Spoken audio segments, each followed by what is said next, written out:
yino engeri Katongole ne banne gye batandikamu Itoda. Obulwadde obwa Ssehaji Musa Katongole bwatuukiruddwa e Dubai ng'akomawo ne mukyala we Fatuma okuva e Thailand. Yafiiridde mu ddwaliro lya TMR International Hospital e Naalya mu kiro ekyakeesezza eggulo. Katongole asinga okumanyibwa olw'ekibiina kya takisi ekya Itoda amaze ekiseera ng'alumizibwa omutima. Gwasooka kulongoosebwa Buyindi kyokka abadde atera okugenda e Thailand era abasawo okumukebera balabe omutima we gutuuse. Yasitudde ne mukazi we Fatuma Katongole ow'Entinda wiiki ewedde eyise okukomawo bayitidde Dubai we yatandikidde okuteewulira bulungi n'alowooza nti bukoowu bwa nnyonyi. Ewaka Entinda yamazeewo ennaku 2 nga teyeewulira bulungi kwe kumutwala mu ddwaliro eryo erikolera ewala ewa Dr. Katongole. Eno gye bamuzuulidde ng'alina corona ne bateekererawo obujjanjabi obw'amaanyi n'atwalibwa ewajjanjabirwa abayimu intensive care unit oba giyite ICU gy'amaze wiiki nnamba okutuusa lw'afudde. Era entegeka z'okuziika zigamba nti akulidde entegeka z'okuziika Haji Musa Kajubi Kalanzi era kojja wa Katongole yategeeza nti aziikibwa leero ku Lwokusatu mu maka ge e Nakasajja ku ssaawa 8 ez'olweggulo. Bwe yafudde mayiti yatwaliddwa ku mu Farnell Hall gye yavudde okugitwalibwa mu maka ge Entinda oluvannyuma n'egenda e Kanyanya. Okuva e Kanyanya baagitutte mu maka ga kitaawe omugenzi Muhammad Katongole e Kasangati ku Lweggayaza okulinaana embuga ya Kago ow'essaza ly'e Kyaddondo. Wano mayiti we yagiddwa leero ekiro ku makya okugitwala ekibuli okumusaalira ku ssaawa 4 ez'okumakya. Oluvannyuma mayiti yatwaliddwa e Nakasajja okuziika. Wano alinawo ettaka lya yiika 10. Katongole alina amaka Entinda mwabadde abeera ne Fatuma mukyala we, amalala gali Kanyanya omubeera Hajat Sania Katongole ate Aisha Nambiru ow'Ekyato ku Lwebugere.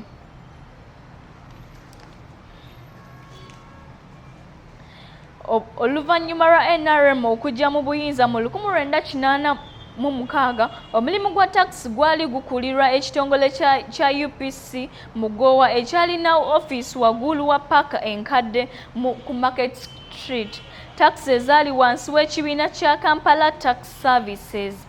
Engeri Katongole ne banne gye batandikamu Itoda era bagamba nti Bidandisa lye yali alidde obwa minisita mu gavumenti ya NRM ye yasisinkana abavuzi ba takisi okwewandiisa mu Itoda eyali ekulirwa Katongole.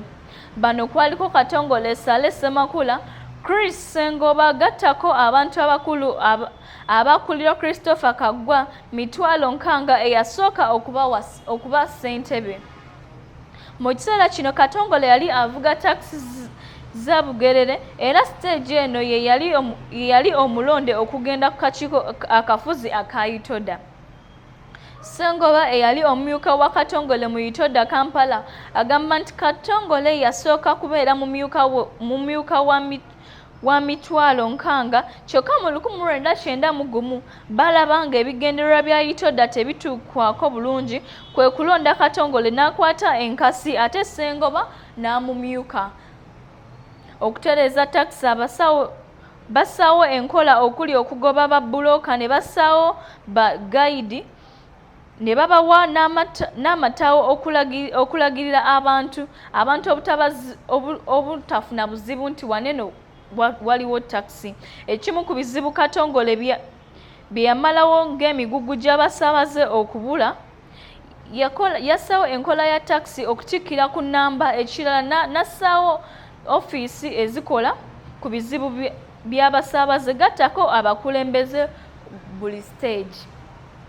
Yassaawo n'enkola ey'okugereka ebisale bya takisi naddala buli stage y'amafuta lwe galinye okwewala buli omu okujja ku basaabaze ssente z'abayagadde.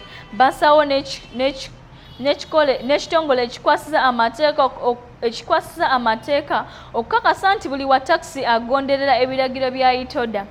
ekirala kwe kugenda mu maaso mu mawanga amalala okulaba takisi bwe ziddukanyizibwa era bayiga n'okuzegulira nga wabweru. Ekyawa Itoda amaanyi kwe kuwulira nga ddereeva ne kondakita mu kifo kyannannyini nga waliwo emmotoka ye yekka. Basaawo enkola ey'okuyamba baddereeva n'abalala abakola mu takisi ne basaawo ekitongole ky'embeera z'abakozi ekya welfare bwe bakkiriza okuddukanya takisi ku KCCA baasulanga ssente ezakkaanyizibwangako mu budde. Tenda za takisi bwe zaggyibwa ku Itoda, Katongole yatuula ne banne ne basalawo nti Itoda teyinza kuvaawo kubanga yawandiisibwa mu mateeka.